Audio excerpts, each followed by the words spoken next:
Am I good to go? I can start? Yes. Okay. Hello, good morning. It is 9 a.m. in California. My name is Susanna Chan. I am a bone health peer educator, and I will be giving this webinar, Freedom from Fractures, today.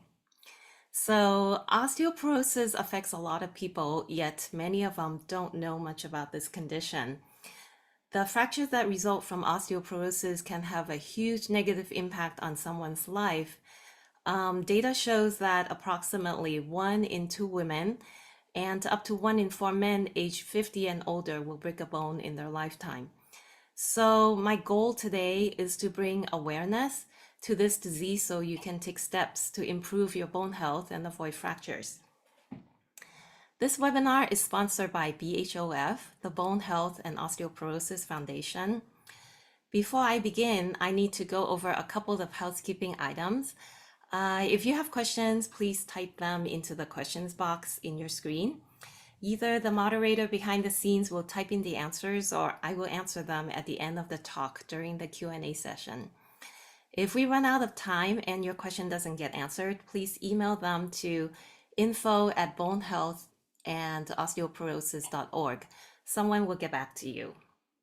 This webinar will be recorded and a replay link will be emailed to you 1 to 2 days after today. I will be covering a lot of information today, so please don't stress too much about taking notes because you will have the recording available for review later. Next, I need to read you the medical disclaimer really quickly. The medical information we share in this program is provided as an informational resource only and is not to be used or relied on for any diagnostic or treatment purposes. Please consult your healthcare provider before making any healthcare decisions or for guidance about a specific medical condition. So, in other words, before you apply any knowledge you have gained from this talk, it's best for you to check with your healthcare provider first to make sure they're suitable for you to apply. And we won't be answering any of your personal healthcare related questions because without knowing your complete healthcare medical history, it may be unsafe for us to do so. So best bring your personal questions to your healthcare provider instead. Thank you for understanding.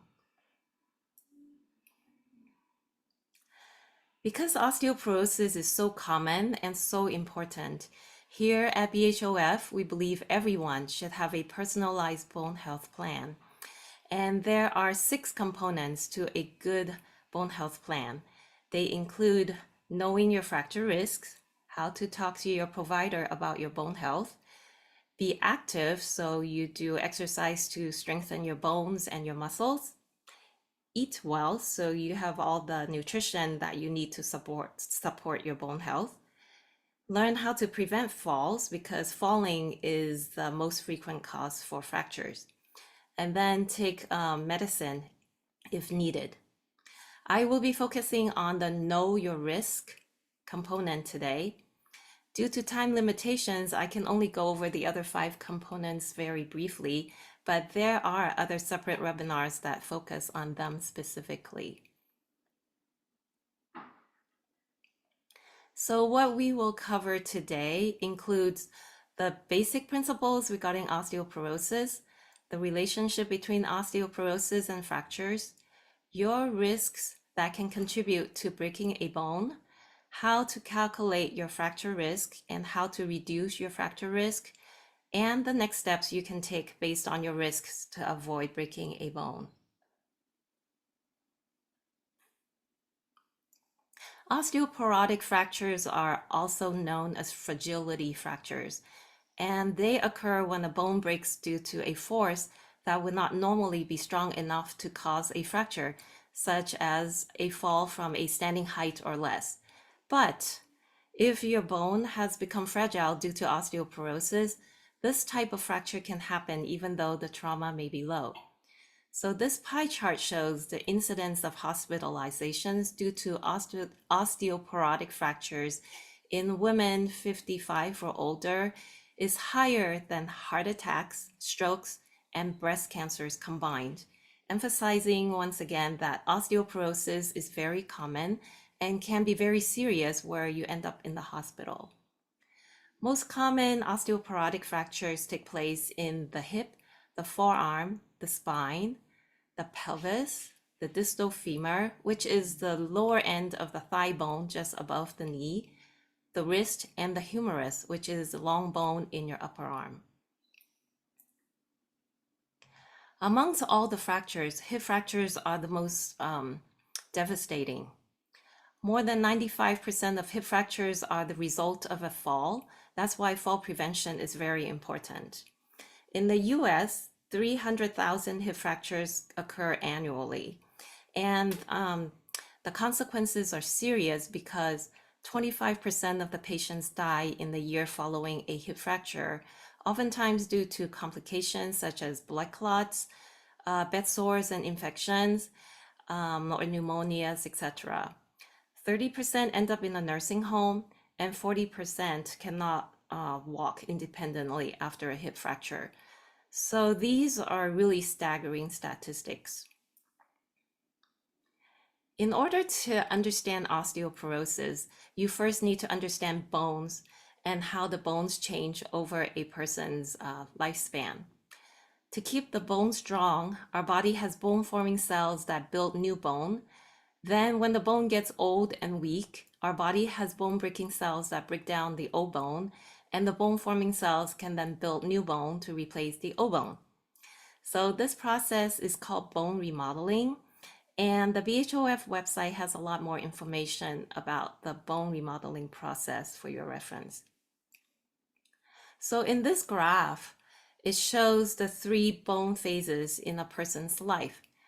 Going across are the years and ages, and going vertically is the bone density. So ages up to 30 is the bone building phase. Throughout childhood, bone density increases rapidly because the bone-forming cells are working faster than the bone-breaking cells, especially during the years around puberty, which is 9 to 14 approximately. So see the steep increase in the bone density here. And then bone density continues to increase, but at a lesser speed until peak bone mass is reached around age 30. And then between ages 30 and 50 is the bone maintaining phase, where the bone building is a little less than bone breakdown. So bone density starts to decline gradually, but not too steeply yet until around menopause for women and around age 70 for men. During this bone maintaining phase, we should adopt effective habits to maintain our bones. Sorry. Wayne, can you answer that? Sorry about that. Okay, in the preventing bone loss phase, at menopause for women, due to the decrease in estrogen, there is a very rapid period of bone density loss where bones are being broken down faster than they're being rebuilt. For women who have gotten a hysterectomy, meaning the removal of their uterus, along with the removal of their ovaries, they will experience the same bone loss issues as women with natural menopause. And then for men, they will continue to lose bone density at a steady but slower rate than women until they reach age 70. Then the reduction in their hormone level will begin to cause more rapid bone loss.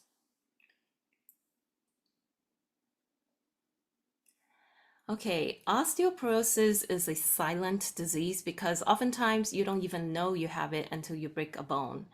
On this slide, you see a dense, healthy bone matrix in the picture on the left, and then a porous osteoporotic bone on the right. When the skeleton loses bone mineral density, the bone structure becomes thin, like here and here, and full of empty spaces, like here and here. And they may not even be connected in some places. When the bone becomes porous like this, it won't be able to bear normal weight and can break easily. So in severe osteoporosis, you can even break a rib bone just from sneezing. So we need to learn about osteoporosis because we want to prevent fractures that can lead to disability, loss of both mobility and independence, and even death. Even though osteoporosis is silent and the patient may not feel anything until they break a bone, but some facts we do know. Women can lose up to 15 to 20% of bone density in the 5 years around menopause because their ovaries shut down and they don't make estrogen anymore. That is about 3 to 4% on average per year, and that's a very rapid loss of bone density. After that, bone loss continues but drops back down to a much lower rate of about 0.5% per year. After age 30, we lose 3 to 5% of muscle mass every 10 years. This is important because strong muscles can stimulate bone growth and maintain bone density. In order to keep our bones strong, we need to keep our muscles strong. A sudden height loss of 1 inch or more may be a warning sign of osteoporosis causing compression fractures in the spine. So some of us may see our grandparents get shorter and shorter as they age, and osteoporosis is likely the cause. A wrist fracture resulting from a trip and fall can also be a sign of fragile bones. As I had mentioned earlier, falling from standing height should not result in a fracture unless the bone is weak. So how do you know if you have good bone density or low bone density? Doing a bone mineral density test, also known as DEXA, will give you the answer. DEXA stands for Dual Energy X-ray Absorptiometry.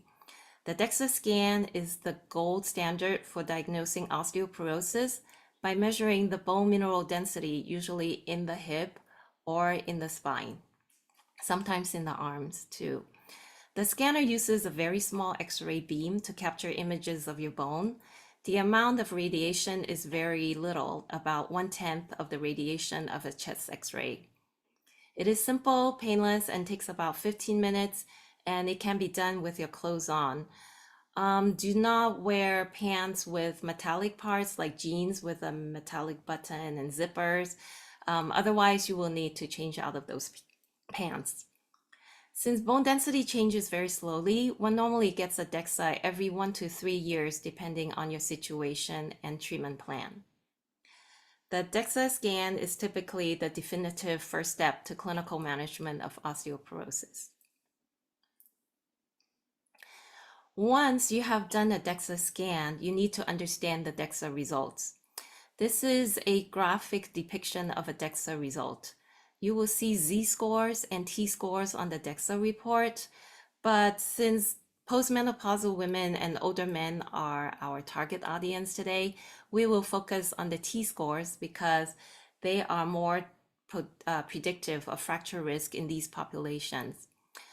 A T-score shows how much your bone mass differs from the bone mass of a healthy 30-year-old adult who, at peak bone density, has a T-score of 0. So if your T-score is between -1 to +3 and above, your bone density is considered normal. And then if your T-score is between -1 to -2.5, then you have low bone density and is labeled as osteopenia. If your T-score is -2.5 or lower, then you're classified as having osteoporosis where the bone is porous. So if you look at the word osteoporosis, osteo means bones, porosis means porous. So literally the word means porous bones. Now the T-score numbers are on a continuum. So depending on the actual T-score number, the term osteopenia doesn't necessarily mean it's much lower fracture risk than someone labeled as having osteoporosis. For example, a person with a T-score of -2.4 is in the osteopenia category but has a very similar fracture risk as someone with a T-score of minus 2.5 who is categorized as having osteoporosis. So focusing on the T-score numbers may be more meaningful than focusing on the terminology of osteopenia and osteoporosis.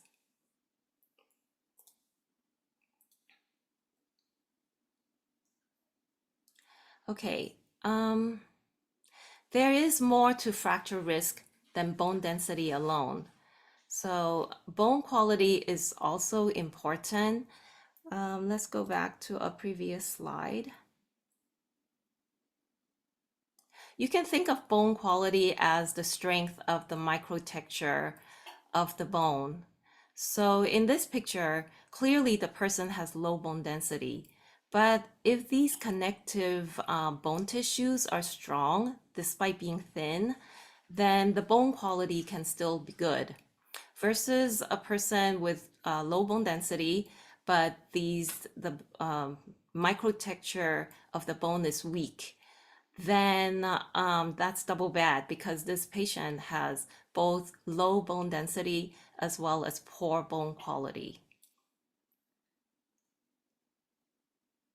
So on this slide, that's why we have this statement. It says, even though you may have low bone density, you may not have an increased fracture risk if your bone quality is good. And then for some people, their peak bone density may never have reached the normal range, perhaps due to malnutrition or illnesses during childhood or some other reasons. And this is to point out that when you see low bone density on a DEXA report, rapid bone loss may not be the only explanation. And the only way to tell is when you have two DEXA results and you compare them with each other. If the two sets of scores a year or two apart shows that the bone density is low, but they are about the same, that means you're not losing bone. You may have been that way all your life because you have never reached peak bone density.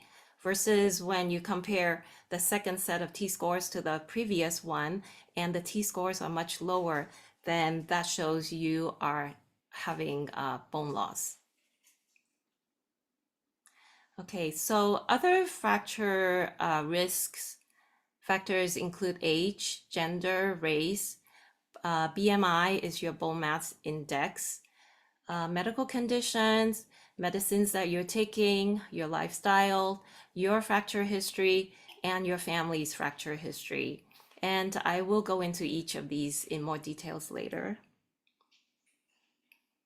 It is important to understand your own fracture risk so you can be proactive and take steps to prevent a fracture. There is a tool that can bring many of your fracture risk factors into consideration and come up with a fracture risk prediction. This tool is called the fracture risk calculator, and it estimates the 10-year risk of breaking a bone. The calculator uses data from large research studies that quantify the impact of each of the risk factors that you input. And I will explain this graph in details later. So where to find the calculator?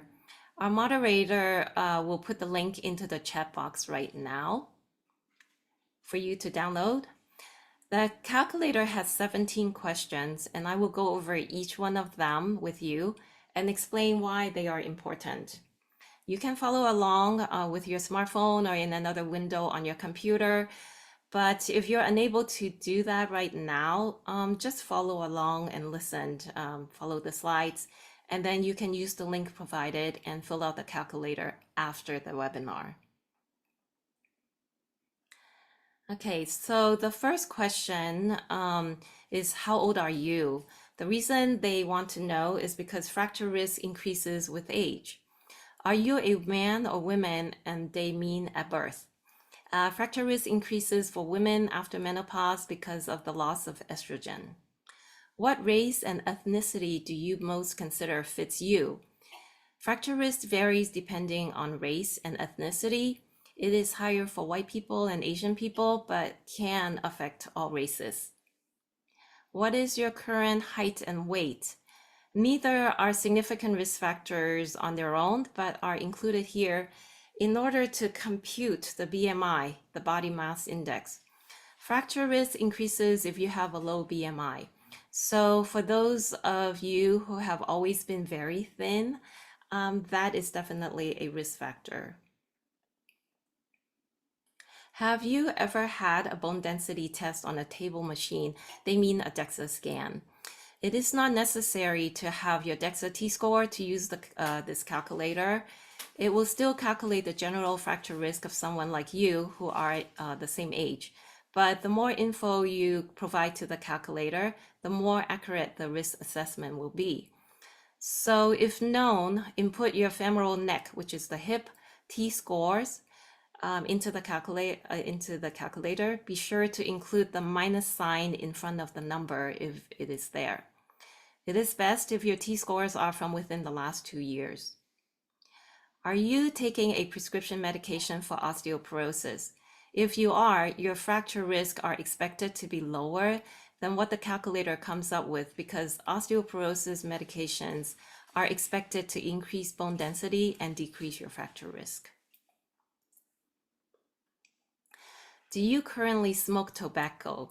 And that includes cigarettes, cigars, pipes, and vaping, which has nicotine. There is a direct relationship between tobacco and decreased bone density. Also, the fractures that occur in smokers are harder to heal. Do you regularly have more than 2 alcoholic drinks a day? There are many reasons why alcohol has a negative impact on bone health, and to name a few, excess alcohol can decrease bone density, increase fracture, and delay fracture healing. When you drink too much alcohol, the stomach does not absorb calcium adequately. Alcohol also affects the liver and the pancreas, which are important to activate vitamin D and calcium absorption. Alcohol decreases estrogen, leading to slower bone remodeling and increased bone loss. And if you're drunk, your risk of falling is higher. Have you ever taken prednisone or steroid pills for 3 months or longer, or very high doses of inhaled steroids for extended periods of time? And we have included some examples of high doses of steroids. Steroids can cause bone loss and increase fracture risk, especially if taken on a high dose for a long time. Do you have rheumatoid arthritis, also known as RA? RA carries both the risk of osteoporosis and the risk of fracture. RA can cause inflammation around the joints and cause bone damage, weakening the bones as a result. Also, pain from RA can lead to reduced activity, leading to further bone loss. Have you been diagnosed with diabetes, either type 1 or type 2? With type 1 diabetes, low insulin levels in childhood or adolescence may lead to weaker bones and an increased risk of fractures in adulthood. High blood sugar levels can affect collagen in the bones, making them brittle and more likely to break. Some diabetes medications can increase fracture risk, and severe consequences of diabetes, such as declining vision and peripheral neuropathy due to nerve damage, can increase risk of falling and fracturing. So altogether, diabetes can be a significant risk factor. Do any of these chronic medical conditions apply to you? Cancer and its treatments, hormone deficiencies, malnutrition or malabsorption, high doses of thyroid medicine, chronic liver disease, organ transplant. They are listed here because these conditions can lower your bone density. Has your mother or father had a hip fracture? Family history is important because if your mom or dad had a hip fracture, you are at increased risk since bone health is about 65% genetic. Have you broken bones with little impact, such as a trip and fall from level ground since age 45? Examples of broken bones include the hip, shoulder, wrist, spine. Fingers and toes don't count. High impact fractures, such as from car accidents, also don't count because no matter how strong, your bones will break under huge force. So personal fracture history is very important because data shows if you have had a low trauma fracture after age 45, you are twice as likely to break another bone. This is the last question on the fracture risk calculator. Have you been told you have a spine fracture? Either a doctor told you or it was reported on an x-ray. If the answer is yes, data shows you are 4 times more likely to have another spine fracture in the future. So while the risk calculator takes into consideration many risk factors, it is not comprehensive. There are other factors that can affect bones that are not included but are definitely important to know. They include the loss of muscle mass due to inactivity, because again, you need muscles to stimulate the bones. Poor balance leading to falls, increased level of stress, and the stress hormone cortisol, because cortisol can block calcium absorption. A poor diet with low calcium intake. So calcium is very crucial for the function of your heart and your muscles, and your body knows that and it prioritizes that.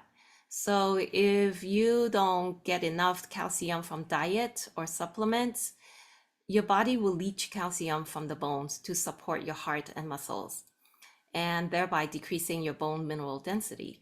That is why it's really important that we make sure we have adequate calcium intake. Low levels of vitamin D is also a risk factor because vitamin D is required to help the body absorb calcium properly.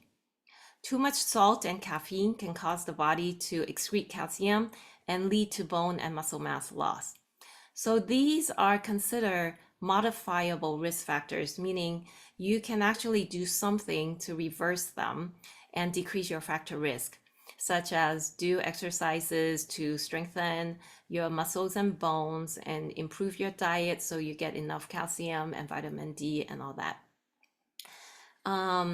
There are some risk factors that we can't do anything about, such as our gender and our age. Okay, so you have answered all the questions. You need to complete the form before you can download the calculator results, and that comes in as a PDF file. We asked for your email and name because VHOF wants to send you additional bone health information. We also asked for a zip code because that helps us to know the reach of our education programs, such as the one today. So when you're done with a form, you can click the calcium risk, calculate risk button, and then download your PDF report. And then a graph will appear showing your 10-year risk of any fracture as well as 10-year risk of hip fracture. The horizontal axis shows the age in years, and the vertical axis indicates your risk of fracture. And then this black dotted line is the average, shows the average 10-year expected fracture risk at different ages. So you can see as a person gets older, the fracture risk increases, and that is expected. But if you adopt proper measures to improve your bone health, then you can slow down the increase in the fracture risk. Okay, the red dot on the graph shows the risk of fracture that is specific to you based on the answers you have submitted to the calculator. There are 3 color zones. The green zone represents low fracture risk, and the yellow zone represents medium fracture risk, and the red zone high fracture risk.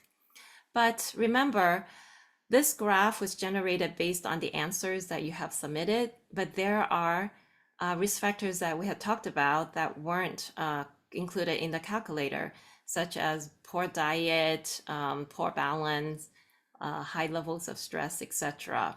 So if you know you have those risk factors, your actual fracture risk will be higher than the red dot because you will be at higher risk, fracture risk than what the calculator came up with. And in this example, where it's 11%, then the risk will be higher than 11%. Below the color graph, you will see listed your 10-year risk of any fracture. Any fracture includes fractures in the wrist, the hip, the humerus, and the spine. So what does a 11% 10-year fracture risk mean exactly? It means if there are 100 people with the same profile and risk factors as you, then 11 out of those 100 people will have a fracture within the next 10 years.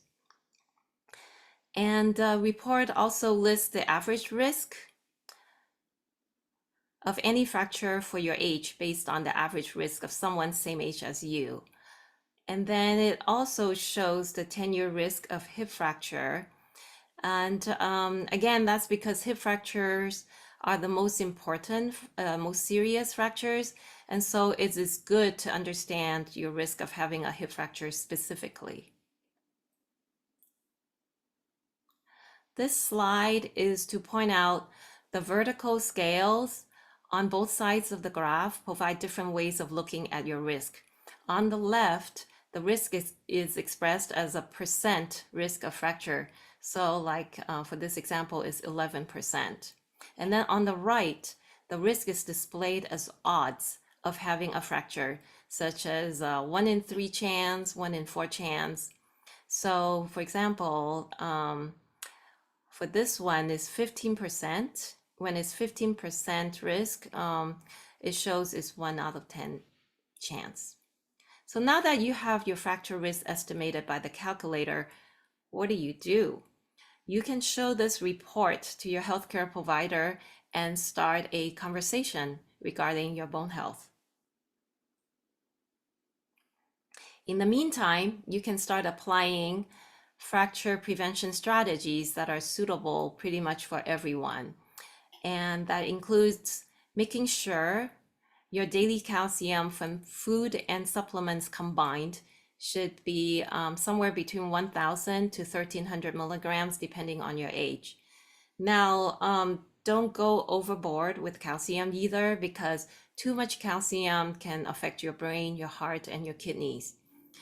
And keep in mind, your body can only absorb 500 to 600 milligrams of calcium at a time, whether it is from food or supplements. So best to spread them out throughout the day. Okay, some key points regarding vitamin D. Again, vitamin D is needed for proper calcium absorption.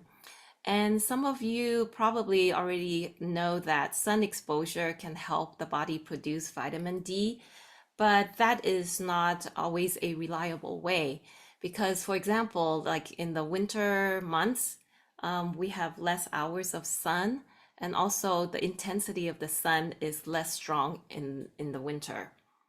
And then also there are people who are really concerned about skin cancer and they want to cover themselves from head to toe, and those people will not benefit from sun exposure.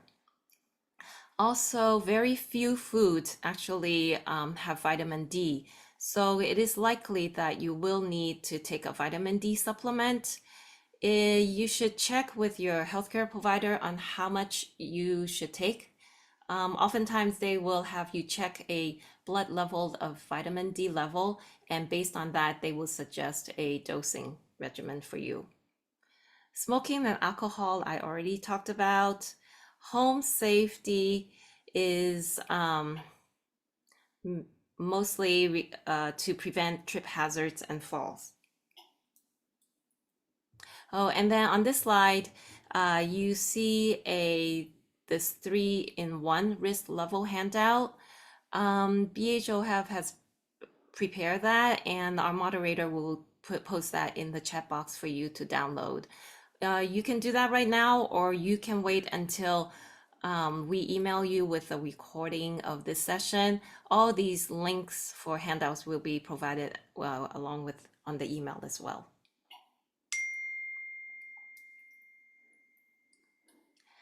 Next, so we will take a closer look at the prevention strategies for the different risk levels on the handout.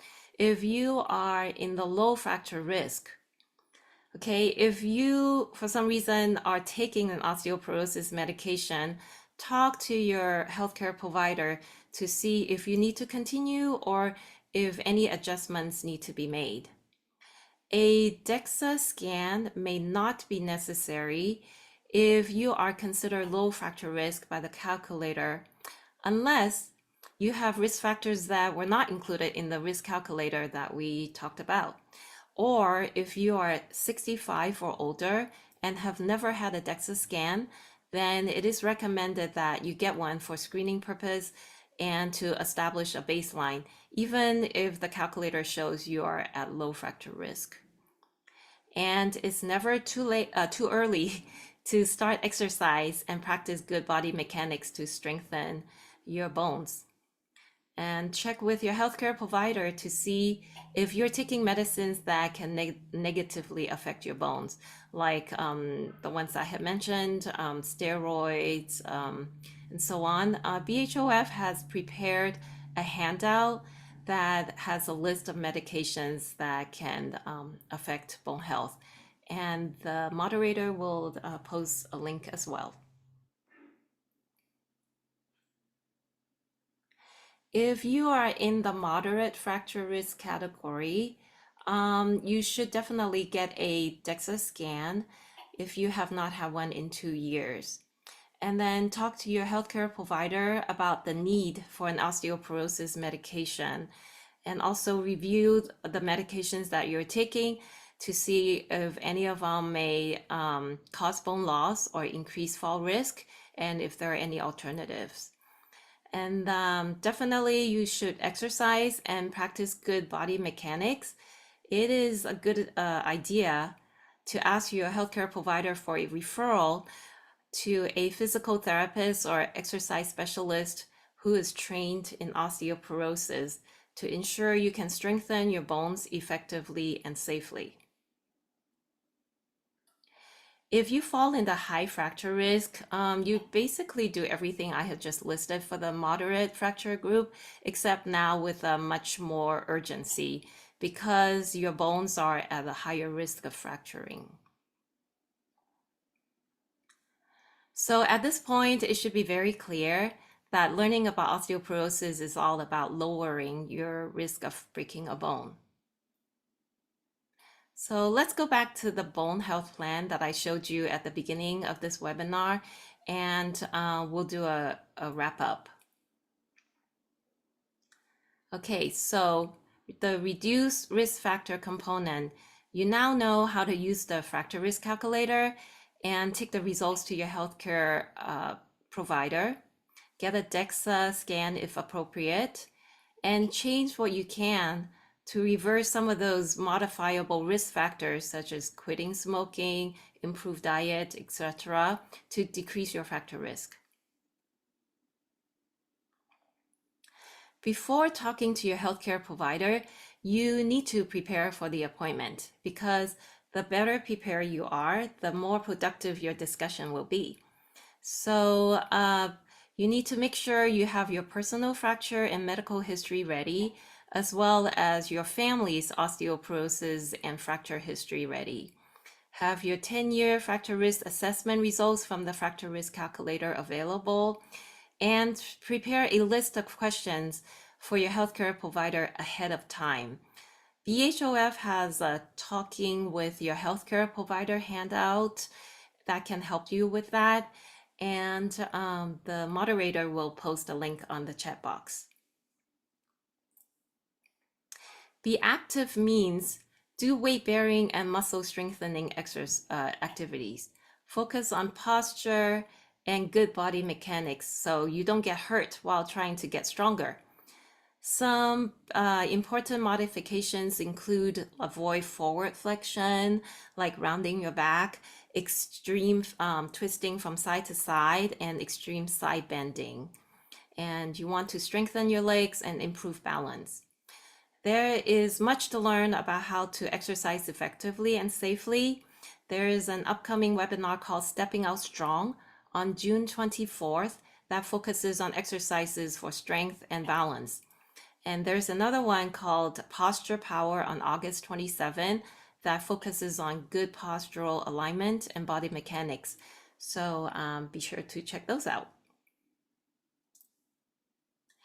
Eating well means, again, 1,000 to 1,300 milligrams of calcium a day from either food or supplements. Vitamin D supplement, make sure you have adequate intake of vitamin D.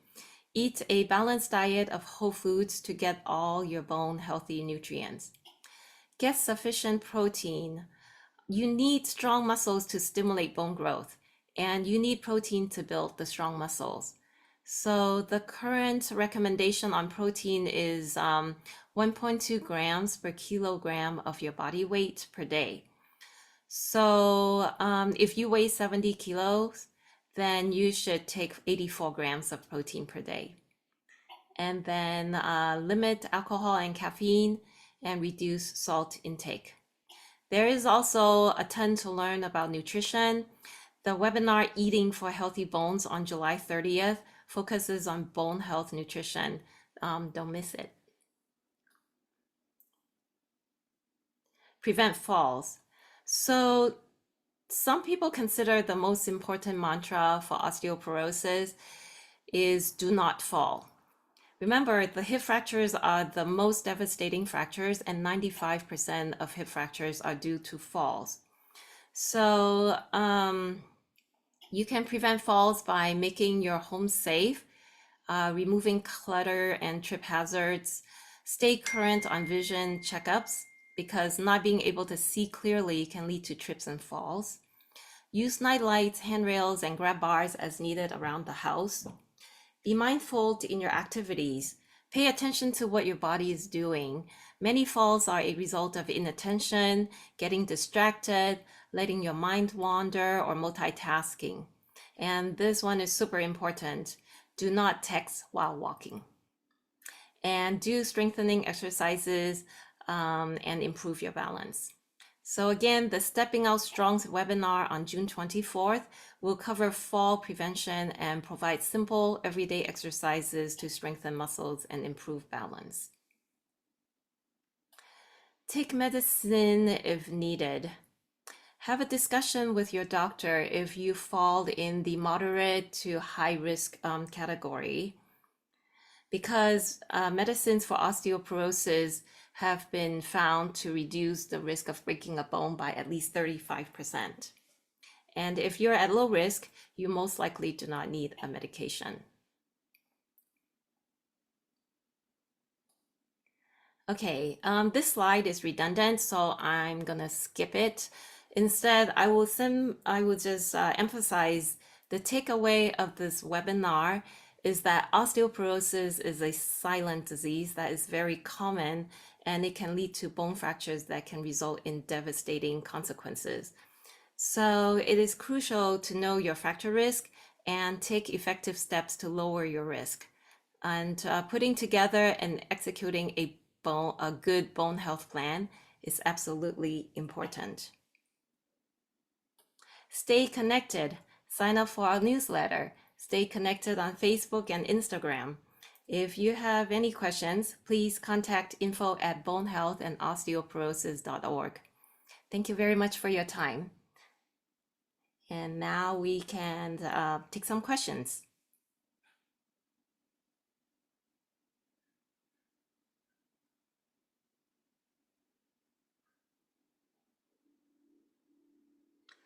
Anne, are you there?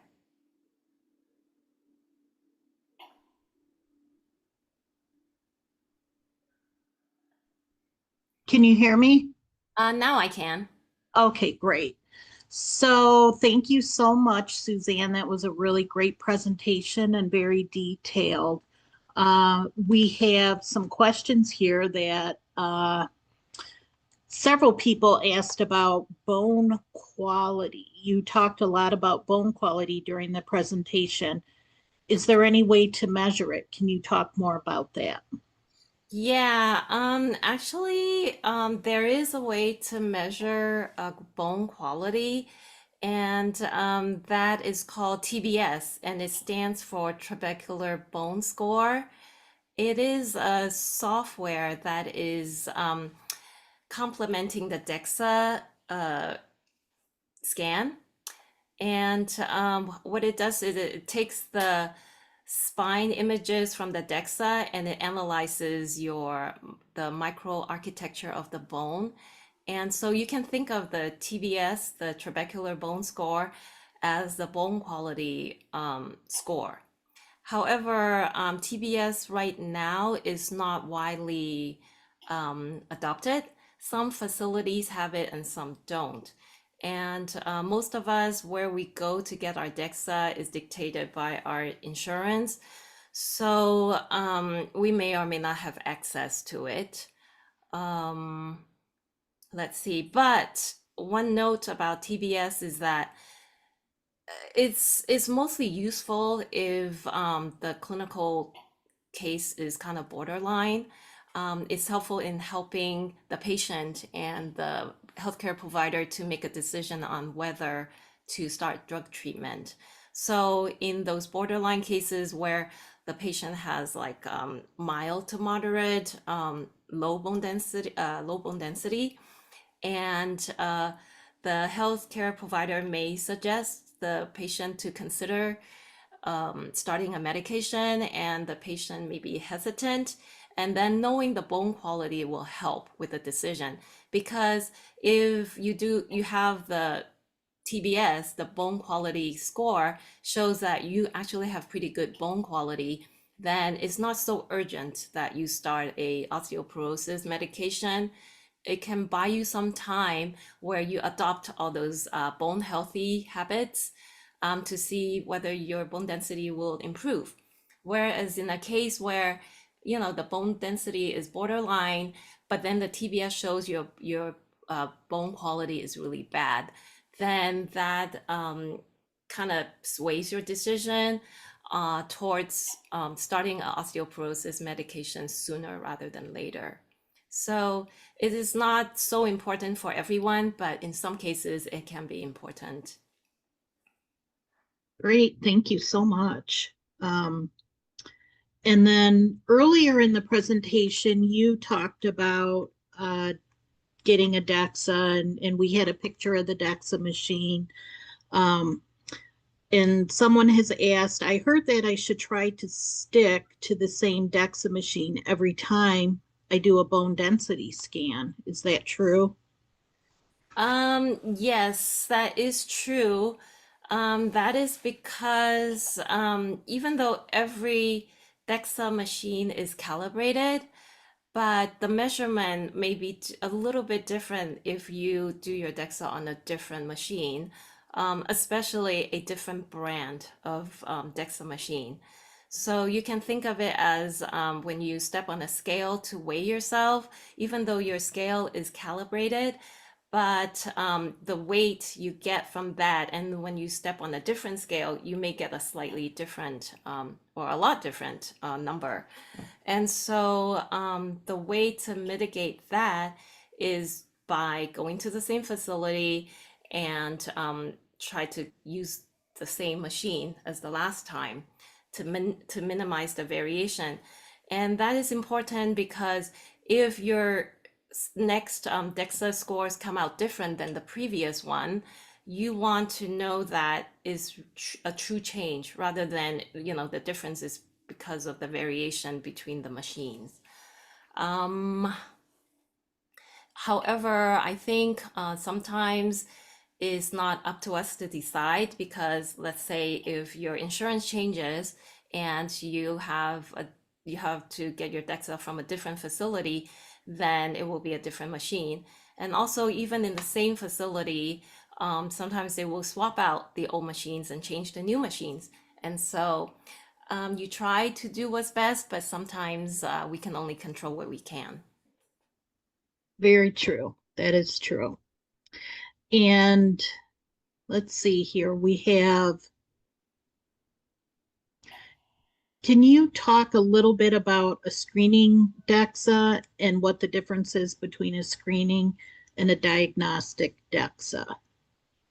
So, from what I understand, screening DEXA and a diagnostic DEXA, they're both is the same procedure. There's from a patient's point of view, there's nothing different.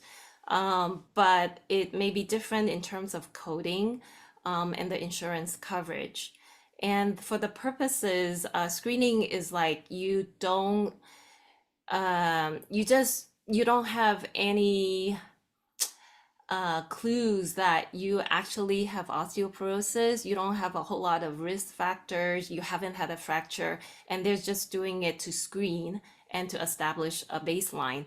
Whereas a diagnostic one is there are a lot of indications that you probably have osteoporosis, and they're doing the DEXA to confirm the diagnosis. Let's see. Somebody has asked, for somebody in their 80s, the recommendation, in that age category is 2 years. But why is that? Do you know? Can you say that again? I don't understand the question. So having a bone density scan every 2 years, but the person is in their 80s. So Somebody was given that recommendation and they want to know why. I believe so. They Okay. didn't expand further on it, but I Okay. suspect it's because they're in their 80s. It might be challenging for them to get there. Um, Usually the DEXA, because like I mentioned in the webinar, the bones don't change that quickly. So it takes time. So if you check the DEXA too frequently, like if you check a DEXA 6 months from the previous one, you're probably not gonna see much change because it takes time for bone to break down and to rebuild and go through changes. So 2 years is actually a pretty typical frequency of doing DEXA. Sometimes they do it more frequent at a 1 year mark when you start or change a treatment plan. And then if a patient is really stable, they will spread it out to 3 years. So 2 years is pretty typical, actually. okay. And I did see in one of the questions, somebody asked about Prolia and what some of the side effects are. Do you happen to know, um, with your background, could you comment on that? Prolia, let's see, is an anti-resorptive. So oftentimes, so basically for treatment of osteoporosis, you target either the bone resorption or the bone building because those are the two components of the bone remodeling process. So Prolia is targets the bone breakdown, the bone resorption piece of it. And off the top of my head, a lot of patients don't get, they can get Prolia without any side effects. Oftentimes, they may experience some bone pains. Um, yeah, that's the most common thing that stands out off the top of my head. Okay, great. Thank you. And But I want to say one thing about Prolia is uh-huh. that this drug stands out because if you are on Prolia, especially for a prolonged period of time, like more than a year or two, you make sure you don't stop the drug abruptly. Because if you do that, then your bone density will just plummet and it can drop back down to where you started or even lower. So usually if for some reason you need to switch out of Prolia, be sure you have a discussion with your healthcare provider because technically you need to be on another anti-resorptive like Fosamax or something to maintain the gains that you have achieved while on Prolia. Otherwise, all the gains will disappear, and then you're back at really high fracture risk. I see. Okay. There's many comments, and thank you, Suzanne, for all the great information you're presenting and all of your helpful tips. So I just want to point that out. Thank you. That's very nice. Do you know any differences between Evesta and Fosamax? Evista. Yeah, they're in Evista is more associated with hormones, I believe, and Fosamax is the most commonly prescribed osteoporosis.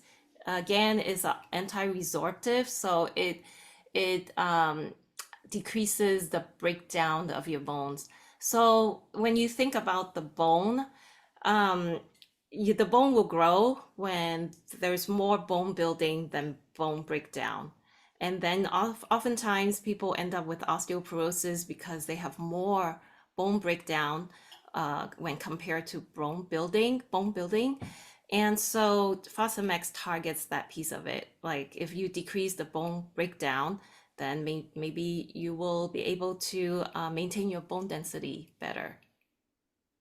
So they have two different mechanisms of action.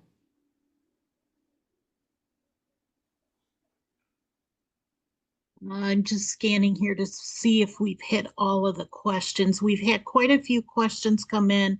Many have been answered by the moderators.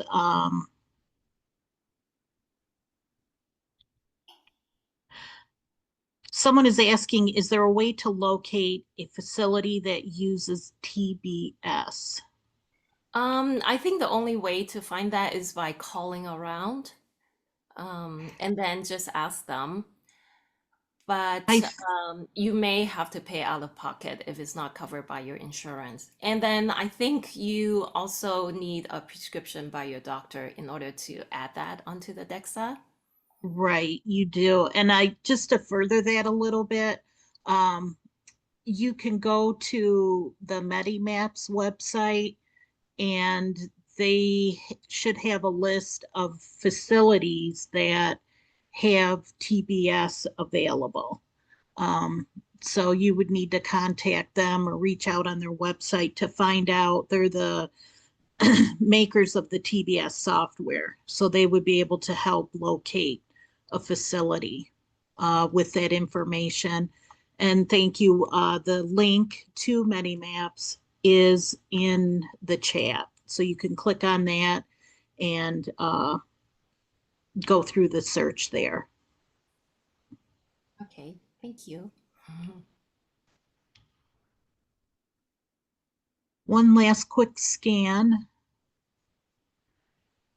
If we didn't get to your question or you think of something else later on, do please feel free to email us at info@bonehealthandosteoporosis.org, and we'll do our best to get to that. Like I said, we had many questions, so it's entirely possible we've scanned through it and missed it. But we really appreciate everyone being here and joining us today. Suzanne mentioned some upcoming programs over the next couple of months. We recommend, if you have more interest in those topics, to please visit the website on the events page and take a look and go ahead and register for those. If you can't attend at the time, they are recorded and we send out the next day a replay link along with all of the resources. So we are at our time. So I would just like to thank everyone again for joining, and we hope you have a great day. Thank you. Thank you for your attention.